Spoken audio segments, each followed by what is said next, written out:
Test র্যাঙ্কিংয়ে প্রথমবারের মতো ৭ নম্বরে বাংলাদেশ।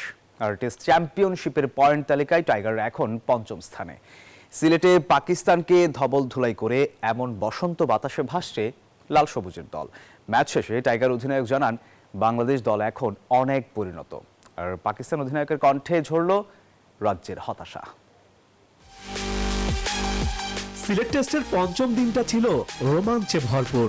ম্যাচের ভাগ্যটা ঝুলছিল পেন্ডুলামের মতো, তবে তাতে চাপ নেয়নি বাংলাদেশ। নিয়ন্ত্রিত বোলিংয়ে শেষ দিনের প্রথম সেশনেই জয়ের হাসি।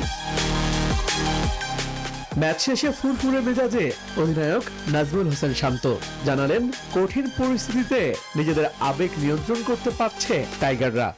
আগের টেস্ট ম্যাচগুলোর থেকে আস্তে আস্তে এখন ওই ইমোশনটাকে কন্ট্রোল করা, প্যানিক না করা, এই জিনিসটা একটু বেটার হয়েছে আমি বলবো।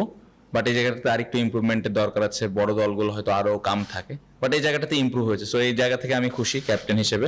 তবে কিছু জায়গায় আরো উন্নতির প্রয়োজনও দেখছেন বাংলাদেশের অধিনায়ক। আমাদের টেস্ট টিমটা আস্তে আস্তে বিল্ড করতে হবে, আরো অনেক জায়গা আছে ইমপ্রুভমেন্টের, ওই জায়গাগুলো ঠিকঠাক করতে হবে। সো ওই জায়গাগুলো ঠিকঠাক করে যখন আমরা দেশে এবং দেশের বাইরে কনসিস্টেন্টলি ভালো খেলবো, তখন আমি বলবো যে না, আমাদের টিমটা আগের থেকে ভালো অবস্থানে যাবে। অন্যদিকে ধবল ধোলাই হয়ে হতাশ পাকিস্তান অধিনায়ক শান মাসুদ দিলেন ছোট ছোট ভুলের দোহাই।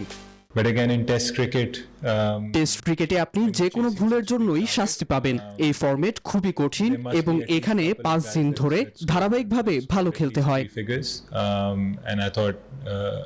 ঘরের মাঠে দাপুটে সিরিজ জয়ে টেস্ট র্যাঙ্কিংয়ে প্রথমবার সাথে বাংলাদেশ। টেস্ট চ্যাম্পিয়নশিপেও উন্নতি, ভারতকে পেছনে ফেলে পঞ্চম স্থানে উঠল টাইগাররা।